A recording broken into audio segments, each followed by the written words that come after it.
चलिए guys welcome. आज हम लोग अपना पॉलिटी का आगे का सेशन स्टार्ट करते हैं, जिसमें कि हमारा टॉपिक है यूनियन एंड टेरिटरीज़ के बारे में। यूनियन, इसको संघ बोलते हैं। इसके दो मतलब आप दो तरीके से यूज़ कर सकते हो यूनियन को। एक तो यूनियन के नाम पे भी यूज़ कर सकते, दूसरा फेडरल को भी आप कभी कभार यूनियन कह सकते हो।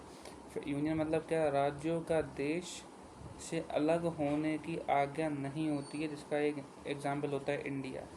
और राज्यों को देश से जब अलग होने की अनुमति होती है तो उसको बोलते हैं फेडरल सिस्टम, जिसका एग्जाम्पल है यूएसए।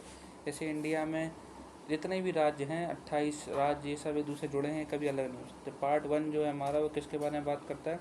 आर्टिकल 1 to 4 संघ और उसके राज्य क्षेत्र के बारे में। भाग 1 हमारा बात करता है। अब हम लोग देखते हैं इसमें आर्टिकल्स को। तो आर्टिकल 1 क्या कहता है?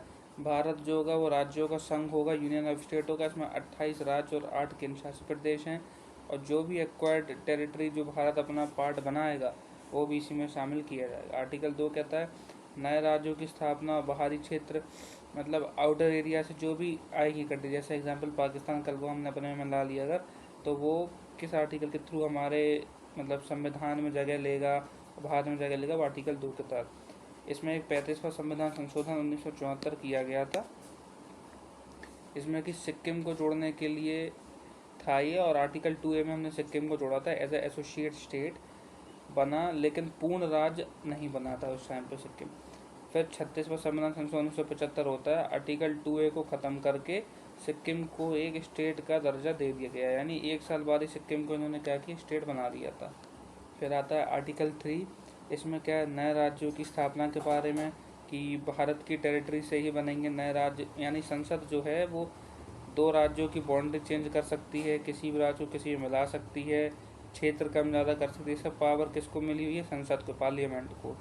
और स्टेट के नाम परिवर्तन, जैसे उत्तरांचल को उत्तराखंड किया, असम को असोम, राज्यों की सीमा में कमी या वृद्धि, ये सब काम कौन कर सकता है? संसद हमारी कर सकती है। फिर देखते हैं आर्टिकल 4।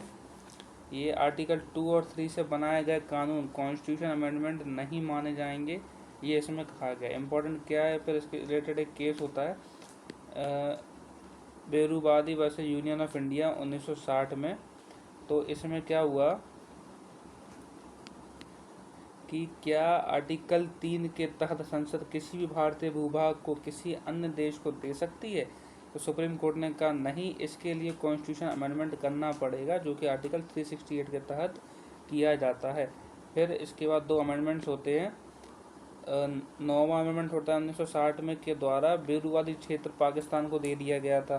और एक 100वां संविधान संशोधन 2015 में भी रिसेंट हुआ है। इसमें क्या हुआ, भारत के 111 एरिया जो थे वो बांग्लादेश को दे दिए गए, और बांग्लादेश ने हमको बदले में कितने एरिया दे दिए? फिर केवल 51 एरिया दिए थे। अब इसके बाद हम लोग आगे का देखते हैं, मतलब क्या था कि reorganize the state in the basis of legislature के बारे में, कि एक धार कमीशन बनती है जो कि जून 1948 में स्टैब्लिश की गई थी। इसका चेयरमैन बनाया गया था SK धर को, और इसने अपनी रिपोर्ट दी थी दिसंबर 1948 में। इसकी रिपोर्ट आने के बाद क्या हुआ कि इसने क्या कहा, इसने 3 पॉइंट रखे हमारे सामने। क्या कि स्टेट का पुनर्गठन भाषा के आधार पर ना हो, और स्टेट का गठन जोग्राफिकल एरिया के आधार पर होना चाहिए या फाइनेंशियल कंडीशन पर होना चाहिए। फिर एक कमेटी और बनती है इसके बाद में, उसका नाम होता है JVP कमेटी। इसमें 3 मेंबर थे, PTJLN जवाहरलाल नेहरू, सरदार वल्लभ भाई पटेल और पट्टाभी सिद्धारमैया। 1948 में ये बनती है। इसकी रिपोर्ट आती है अप्रैल 1940 में, और इसने भी सेम टू सेम यही रिकमेंडेशन दी जो ऊपर ऑलरेडी धार कमीशन उनको दे चुकी थी। फिर इसके बाद में एक और वो बनती है कमेटी टाइप की, इसमें इसका नाम रखा था स्टेट रीऑर्गेनाइजेशन कमेटी, या इसको फजल अली आयोग के नाम से जाना जाता है। इसके हेड कौन थे? फजल अली, डॉक्टर फजल अली इसके हेड थे। 1953 में कमेटी बनी, इसने अपनी रिपोर्ट 1955 में पेश करी, और उसमें मेंबर फजल अली के साथ और थे KM पानीकर और HN कुंजरू।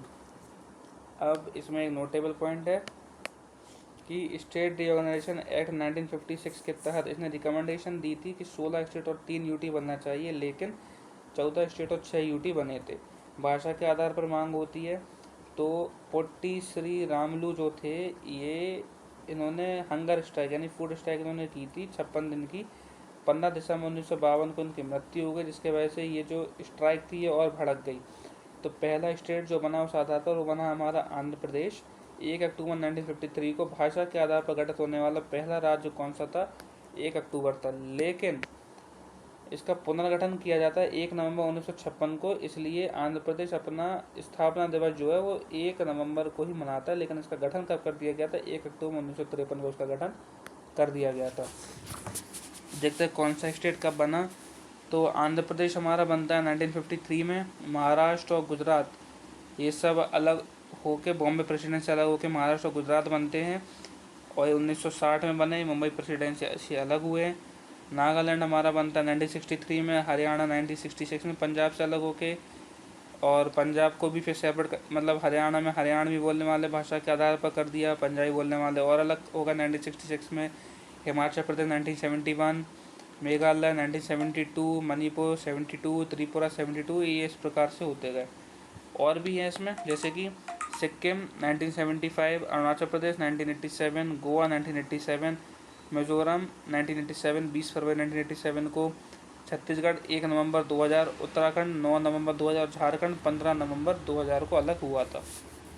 3 स्टेट और बचे हैं जो अभी रिसेंट में नए बने, जैसे कि तेलंगाना 2 जून 2014 को ये बना है, आंध्र प्रदेश से अलग हुआ, जम्मू कश्मीर और लद्दाख को यूटी बनाया। जम्मू कश्मीर को 31 अक्टूबर 2019 को और लद्दाख को यूटी बनाया सेम 31 अक्टूबर 2019 को। अब इसके बाद हमारा सिटीजनशिप है, जो कि हम अगली वीडियो में अपना कवर करेंगे। Thank you.